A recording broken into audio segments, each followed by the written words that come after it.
It is Ryan here, and I have a question for you. What do you do when you win? Like, are you a fist pumper, a woo-hooer, a hand clapper, a high fiver? I kind of like the high five, but if you want to hone in on those winning moves, check out Chumba Casino. At ChumbaCasino.com, choose from hundreds of social casino-style games for your chance to redeem serious cash prizes. There are new game releases weekly, plus free daily bonuses, so don't wait. Start having the most fun ever at ChumbaCasino.com. No purchase necessary. VGW Group. Void where prohibited by law. See terms and conditions. 18 plus.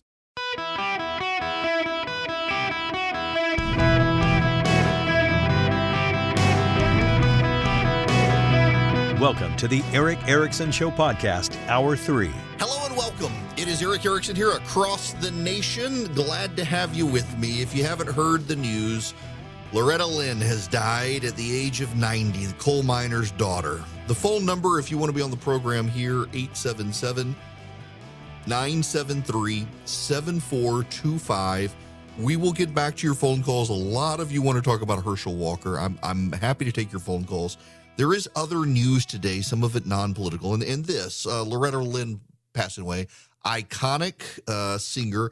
When I was a kid, I lived in Dubai. And there was this thing, boys and girls, we used to use called a video cassette player, VHS. Or in our house, it was a Betamax. Betamax had superior quality to VHS. It's used to this day in some newsrooms. But Betamax was proprietary to Sony. They wouldn't license it. So Panasonic or JVC1 came out with VHS, which had inferior video quality, but they made it widely available to anybody, and so it dominated. It was harder and harder over time to find Betamax movies, but we had them in Dubai. And one of them was Coal Miner's Daughter, starring Sissy Spacek, who I believe is Loretta Lynn's sister. How is she? Who is she related to? I forget now. Crystal Gale, that's right. Yes, related to Crystal Gale. Yes, yeah.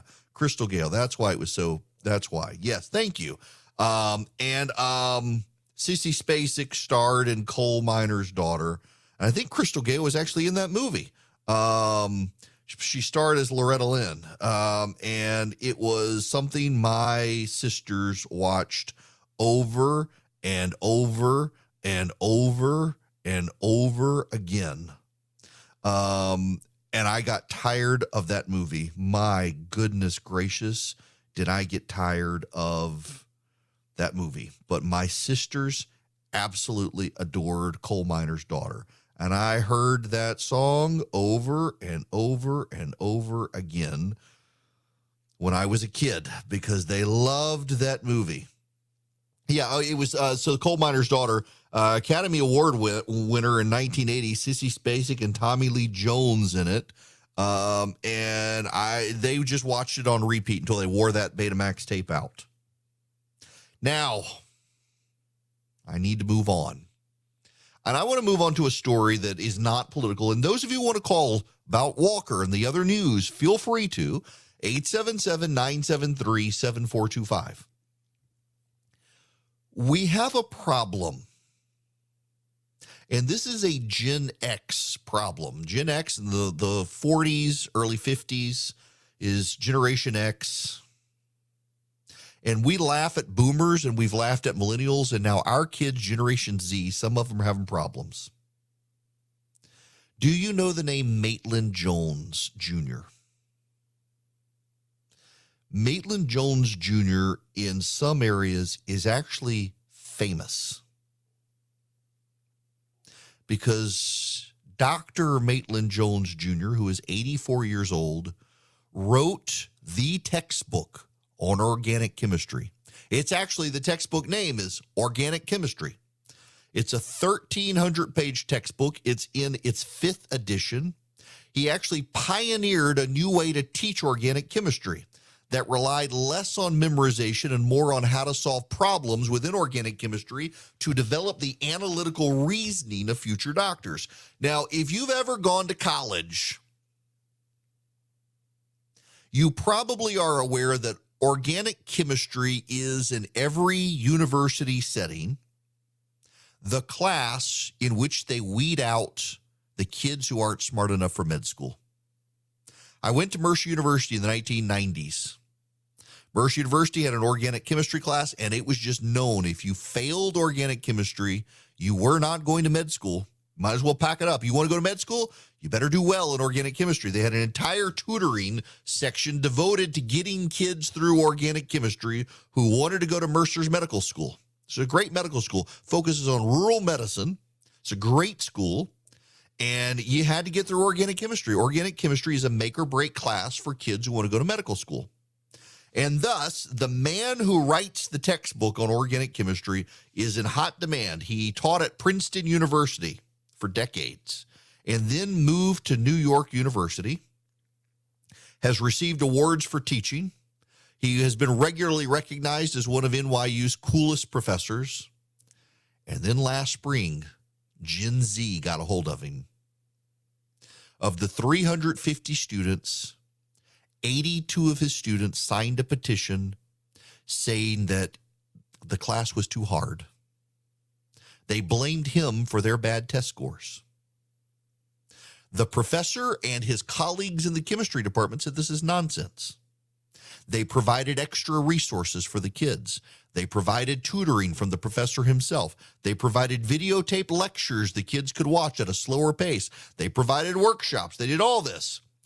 Of the 82 kids, according to the New York Times, who signed the petition to do something with his class, 0 had taken up any of the extras that he provided. The officials, according to the New York Times, tried to placate the students by allowing them to retroactively withdraw from the class, try to review their grades. A one-time exception granted to students by the dean of the college to let them get out of the class and repeat it with someone else later and not be on their transcript. The university instead fired Maitland Jones Jr. They fired him because 82 kids said his class was too hard. You will not be surprised to learn that most of the professors and a lot of the students are furious with the college. But according to the college dean, Mark Walters, the director of university studies in the chemistry department, said that his plan would extend a gentle but firm hand to the students and those who pay the tuition bills. You mean the parents? The university's handling of the petition provoked equal and opposite reaction from the faculty and from pro-Jones students. The deans are obviously going for some bottom line, and they want happy students who are saying great things about the university, so more people apply, and the U.S. News rankings keep going higher, says Paramjit Arora, a chemistry professor. One unhappy chemistry class could be a case study on the pressures of higher education as it tries to handle its Gen Z student body. Professor Jones changed the way the subject was taught. He retired from Princeton in 2007. He's taught at NYU ever since on a series of annual contracts. He said that some years ago, he realized that more and more students are losing focus. And in the pandemic, it made it worse. Let me just read you a section of this real quick. Students were misreading exam questions at an astonishing rate, he wrote in a grievance to the university protesting his termination. Grades fell even after he reduced the difficulty of his exams. The problem was exacerbated by the pandemic. In the last 2 years, he wrote, the grades fell off a cliff. We now see single-digit scores and even zeros. After several years of COVID learning loss, the students not only didn't study, they didn't even seem to know how to study. To ease pandemic stress, Dr. Jones and 2 other professors taped 52 organic chemistry lectures. Dr. Jones says he personally paid more than $5,000 for the videos.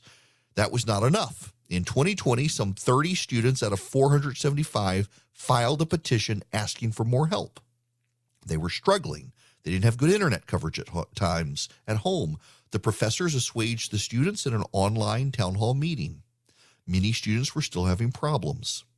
When he pushed students' grades down, noting the egregious misconduct, he said the protests were not given grades that would allow them to get into medical school.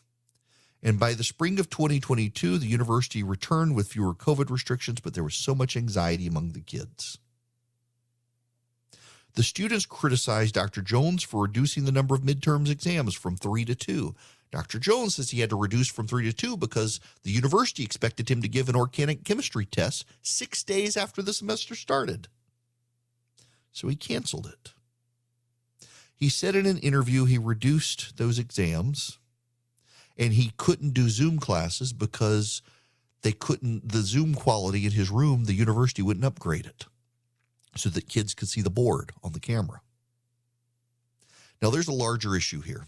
This is one of the most influential organic chemistry professor in the United States, the man who actually wrote the book on organic chemistry and taught professors how to teach organic chemistry, is fired by New York University because a handful of students out of several hundred complained. And the university was more upset about having to deal with angry parents and these kids who wanted to go to med school than actually ensuring they were weeding out kids who didn't belong in med school. We were at the kitchen table last night, my 13-year-old son, my 17-year-old daughter. We were talking about kids these days, essentially, the things they do. And my son, he says, y'all, I hate this generation. I mean, I realize I'm in the generation, but I'm just saying.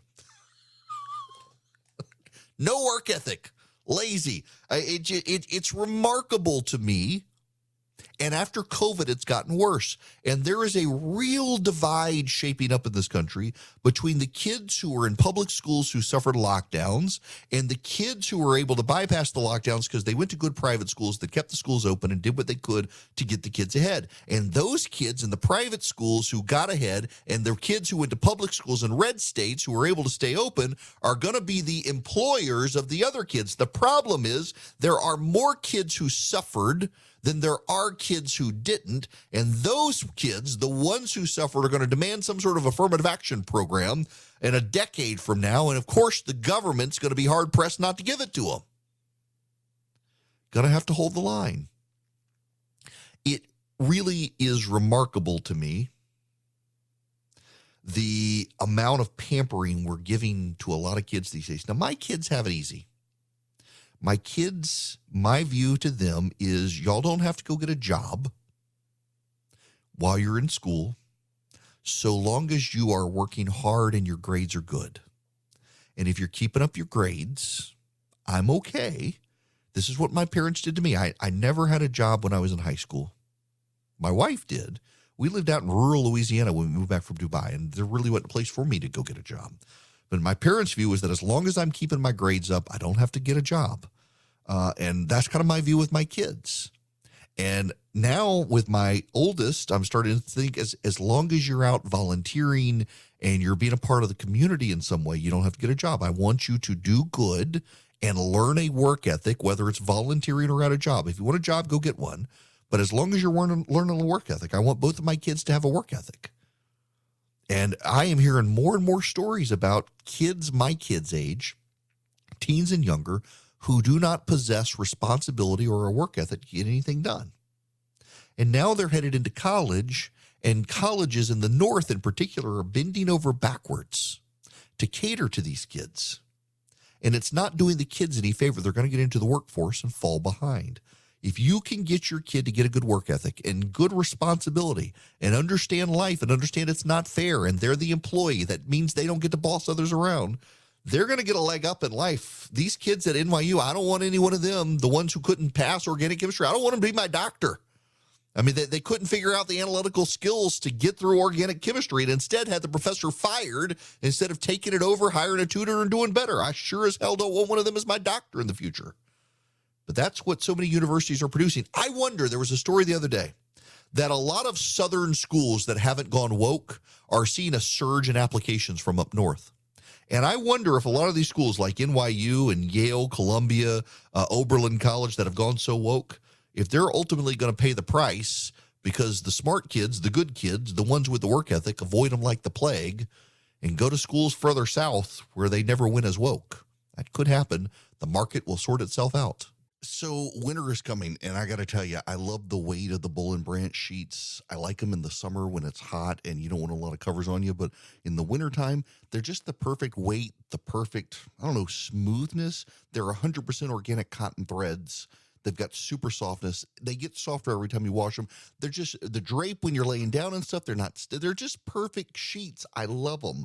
I am effusive with my praise for Bull and Branch, and I'm delighted to have them as an advertiser. Look, they're made from the highest quality threads. They got superior softness. They got over 25,000 rave customer reviews and counting. I'm one of them. The quality you can tell is great. They hold up well after all the washes I've put them through, and they just get softer. It doesn't matter what the thread count is if the fiber sucks, and you can tell they put a lot of great detail into the fibers they use. And look, Boll & Branch gives you a 30-night risk-free trial with free shipping, returns on all orders. You're going to feel the difference. You're not going to want to send them back. The first 100% organic, fair trade, certified bedding company ever. They use 90% less water than conventional production, zero pesticides, other toxic chemicals. They don't use them. It's just fantastic. Listen, I'm effusive with my praise. I love Bull and Branch. Try them for yourself. And again, you get a 30-night risk-free trial, free shipping, returns on all orders. Try the sheets that will make you fall for the coziest night sleep in the season where you want cozy sheets. 15% off your first set of sheets, free shipping when you use promo code ERIC, E-R-I-C-K, at bollandbranch.com.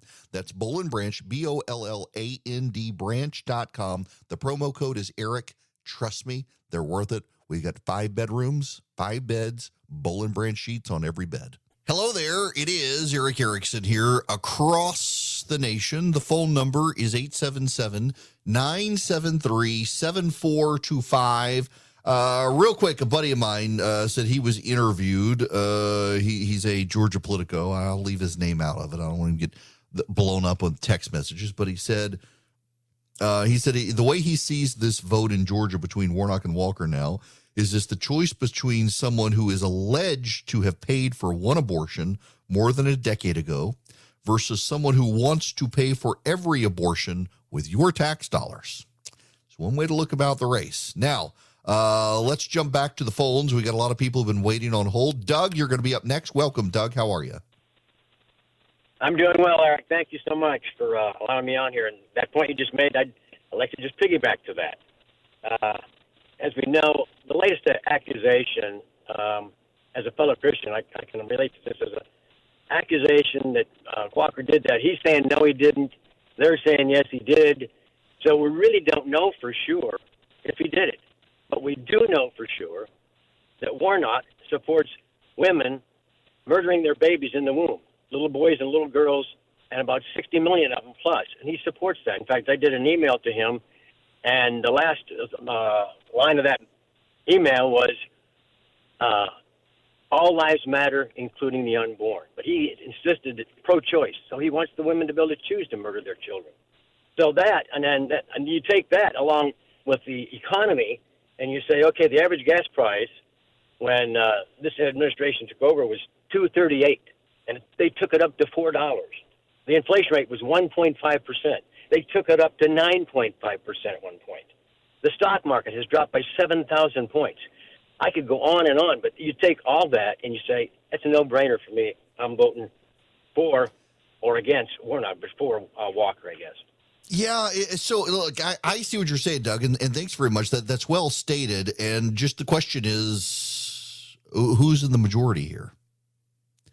Who's in the majority? Those who won't vote now or those who will still vote for that? I got a lot of sympathy for the people on both sides. I know a lot of people on both sides. Some will hold their nose and say, I got to vote to get the Republicans in charge to stop Biden and the Democrats, and Herschel Walker is a deeply flawed person and we're all sinners? Or do I say, I hate them all, character counts, I can't support any of them? I know people in both camps. Let's go back to the phones. Eric, you're going to be up next. Eric, welcome to the show. Thank you. And I won't hold it against you that you spell your name incorrectly with the K. So. Look, Thank you I got for having the best me of on all worlds. Well, after and it's kind of a general voting thing, because after the 2020 election, I'm not a conspiracy theorist, but I do think that there were enough irregularities. I choose to believe that there were enough irregularities with voting, and Democrats just were not going to allow this not to go their way in 2020. I just choose to believe that. So I told some friends of mine, I'm not voting. It was tough for me to say, but I'm not voting anymore. I'm not. And so for 2 years, I've been thinking about this, because I don't think it's the right thing to do, but that's the only thing that separates us from revolution is voting. That's it. If you take away the sanctity of voting, all you have left is revolution. So I had trouble with coming to that decision. So in this conversation I've been listening to, character does count. I always tell my kids, don't wave the banner, don't look at the title Democrat or Republican. Look at politicians through the lens from a Christian perspective of human nature, right? And if you read through the Old Testament, which I've been doing, God used some really bad people. I mean, if you looked at, Herschel Walker has nothing compared to some of these people, right, that God used for good. So I'm thinking, if somebody did something in the last 10 years that was absolutely terrible, that doesn't mean that's who they are now. Eric, I got about 15 seconds. Yeah, that's it. I'm just saying that I think you really need to focus on who the person is now and what they're going to do today, not focus on yesterday or 10 years ago. Look, I got to let you go there. The computer's going to cut us off, but that's well said. Hello there. It is Eric Erickson here. The phone number is 877-973-7425 if you want to be on the program. So, the guy who's in charge of the Daily Show now, Trevor Noah or whatever, he's leaving. I don't think if he wasn't leaving, they would do this. This is a montage. It's put together of Veep and Kamala Harris. Now, for those of you who don't know, Veep was a comedy show on HBO, and my goodness, language alert on that TV show. Thankfully, there's none of this video clip.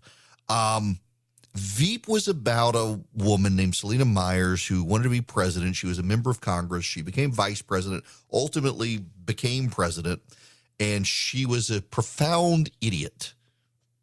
People who work in Washington always say that the nation thinks that Washington is like the West Wing or like, the show with Kevin Spacey, House of Cards. And the reality is Washington, D.C. is like Veep. Many of the people who won the popularity contest known as the election are actually deeply stupid people.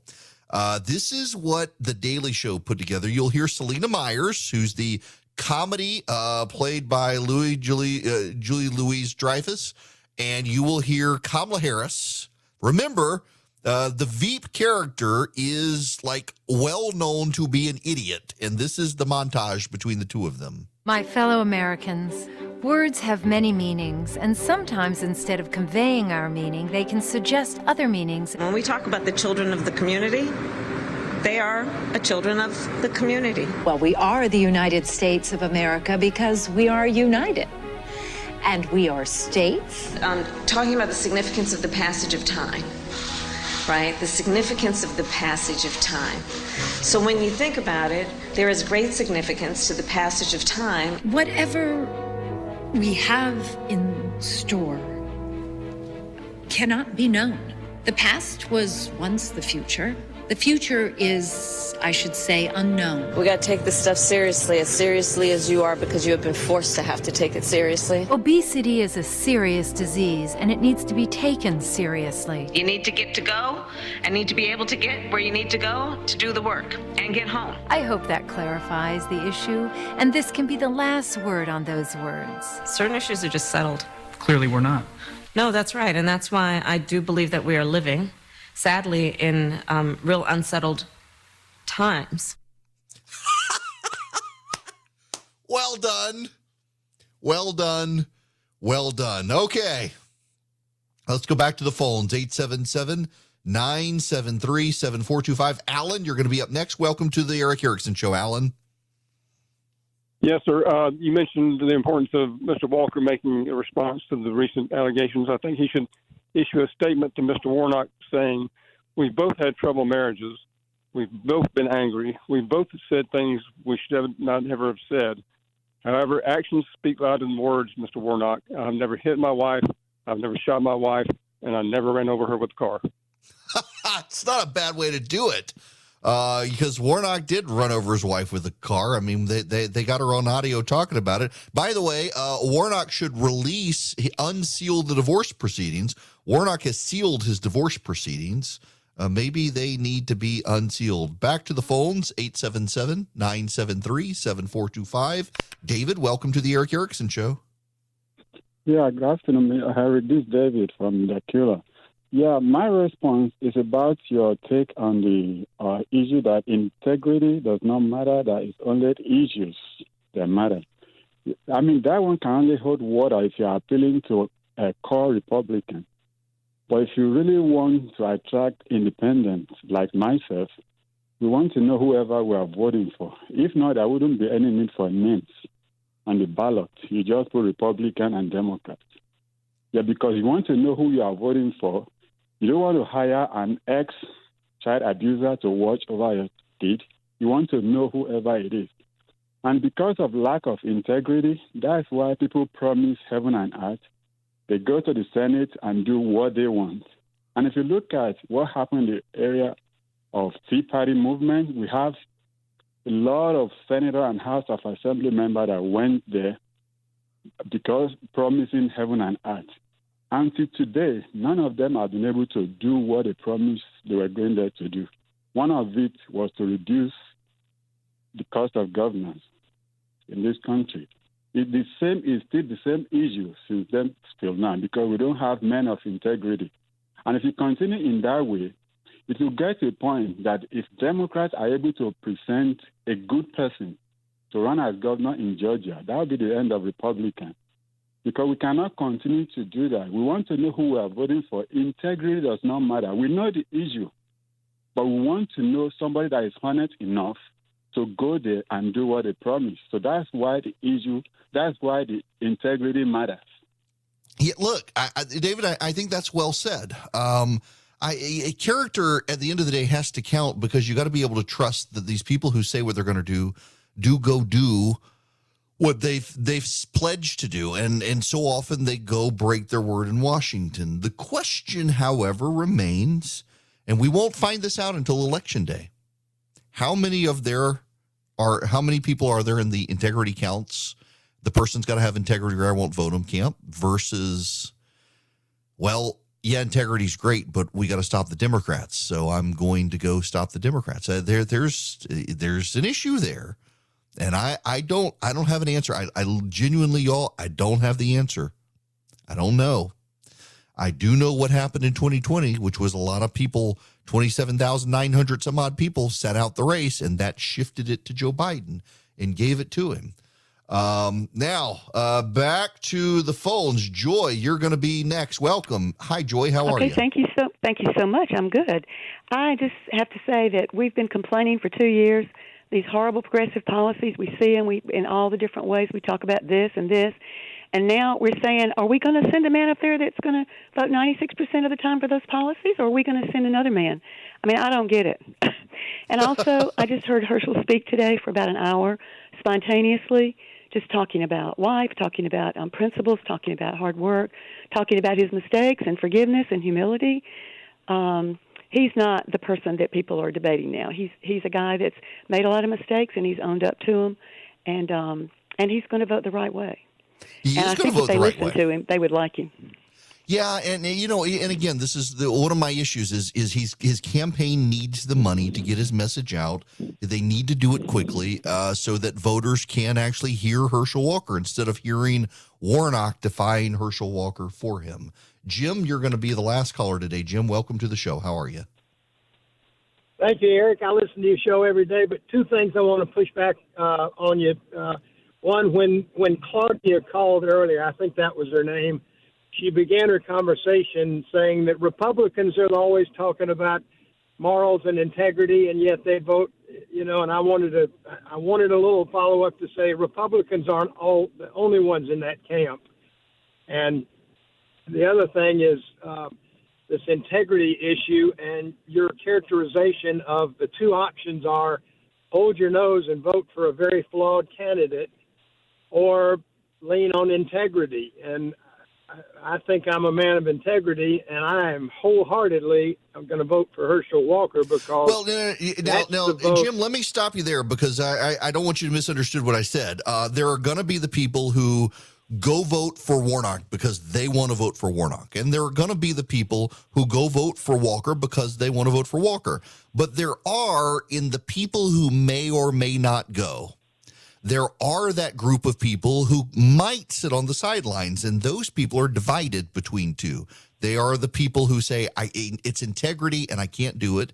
And there are the people who say, I don't want to vote for the guy, but I'm going to because we got to put the Republicans in charge. I'm only talking about those two. There are four camps, maybe six if you want to go with they're voting for Warnock because they hate Walker. They're voting for Warnock because they like Walker. Same with Walker. And then you got these, I don't know, but I want the Republicans in charge, or the I don't know, but I think integrity matters. So you're in the I'm going to go vote for Walker camp.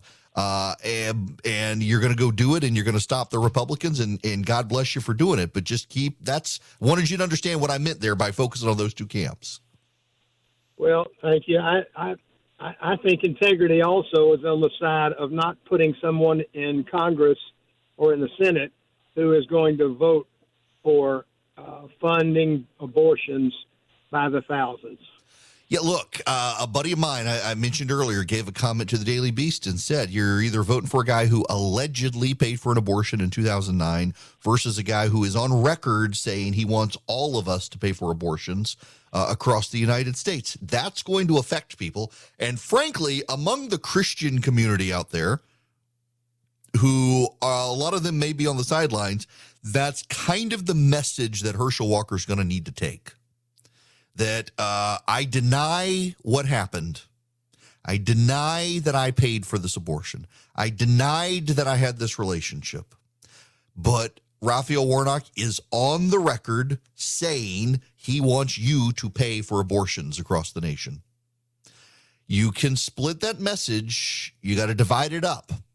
I will say, though, if the Walker campaign is limited in their budget and limited in the approach they can make, there's one message, and it's this one. My name is Herschel Walker. I'm the subject of smears and attacks by the Raphael Warnock campaign and the media that flat out are not true. I did not pay for a woman's abortion. The reason they're raising this is because they want to distract you from the value of your 401k. They want to distract you from crime in your streets. They want to distract you from high grocery prices. You vote for Raphael Warnock, you're going to keep getting high prices and low 401ks. You vote for me, we're going to fix this thing and hold Joe Biden accountable. My name is Herschel Walker, and I approve this message. There's your ad right there. If you only got one to do, that's what you got to do. But you got to do what Dr. Oz has done, what Ron Johnson has done, what Adam Laxalt has done, what even Blake Masters is doing in Arizona. You got to focus on holding the Democrats accountable for crime and the economy and maybe immigration. Speaking of immigration, Bill Malugin at Fox News been in Washington, D.C. Listen to this. And Charles, fiscal year 2022 came to a close just a few days ago, and a CBP source tells me that fiscal year 2022 ended with 599,000 known gotaways at our southern border. That's an average of 50,000 every single month, and more than 1,500 slipping past our border agents every single day. 50,000 illegal aliens a month got away from Customs and Border Patrol. They're in this country now. That, my friends, is another message for the Republicans. It's one Walker can run on, and he's got to make it about putting the Republicans in charge. Putting the Republicans in charge. I see that people on the left are saying, has any single Republican denounced Herschel Walker today? Why would they? He's denied it. He's denied it. If there's some proof, let's have the proof. I still think it's kind of weird that this woman held on to a receipt from 2009 for an abortion. That's just weird. Nonetheless, Herschel Walker's denied it.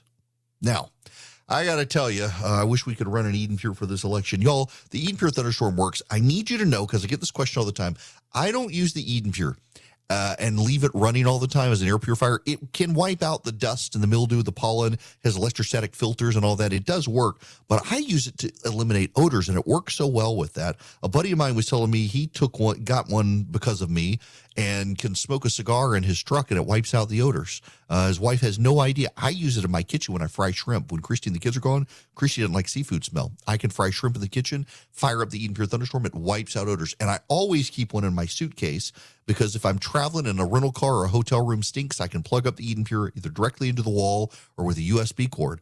So I keep one at home. I keep one in my car. I keep one in my suitcase. And right now you can get 3 of them for less than $200.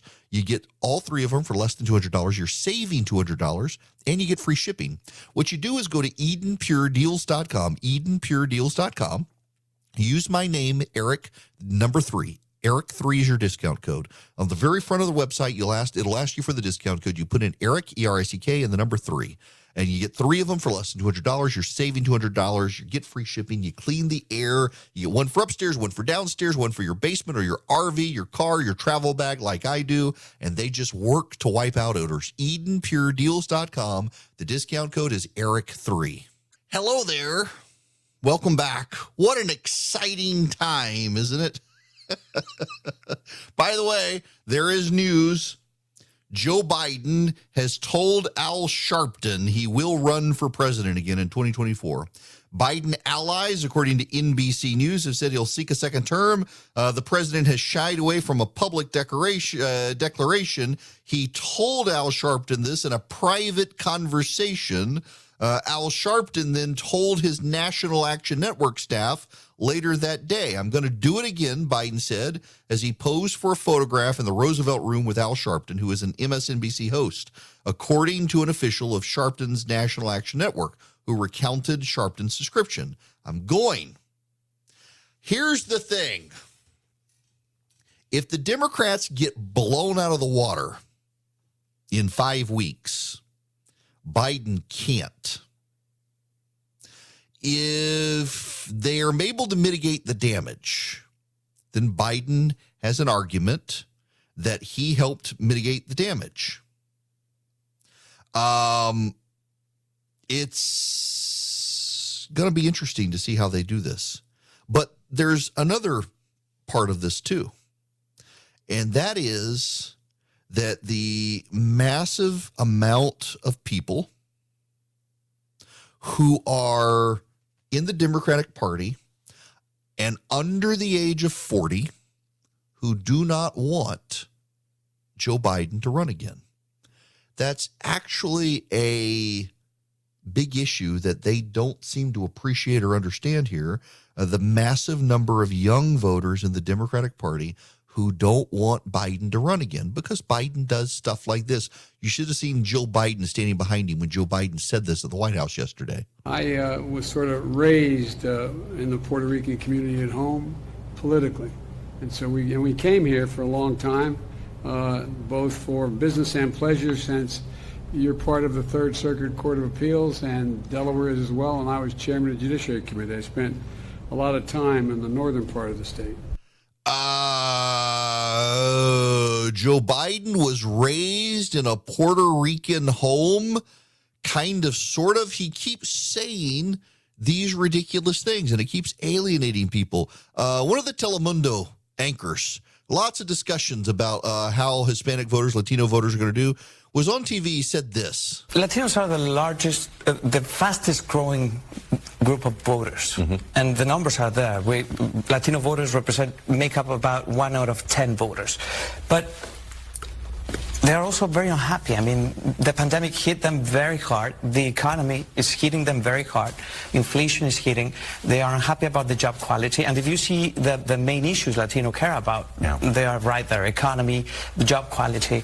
So, this is a concern, and this can make things very difficult for Democrats. And also, the way Republicans are gaining space in that gap between Democrats and Republicans. The economy matters even to the Hispanic Latino community. And Joe Biden's out there saying, well, I kind of grew up in a Puerto Rican house. I just don't think that's going to get him very far. And stuff like that turns voters off on Joe Biden. He continues to say weird things and wander aimlessly around stages and buildings. If the Republicans blow him out of the water in November, he's not going to run again, even if he says he is. But if it's close, he's got an argument that he helped mitigate the damage, and the Democrats will be stuck with him, and a recession is coming, and that's going to hurt them even more. Lucky Land Casino, asking people, what's the weirdest place you've gotten lucky? Lucky? In line at the deli, I guess? Aha, in my dentist's office. More than once, actually. Do I have to say? Yes, you do. In the car before my kids' PTA meeting. Really? Yes. Excuse me, what's the weirdest place you've gotten lucky? I never win and tell. Well, there you have it. You can get lucky anywhere, playing at LuckyLandSlots.com. Play for free right now. Are you feeling lucky? No purchase necessary. Void where prohibited by law. 18+. Terms and conditions apply. See website for details.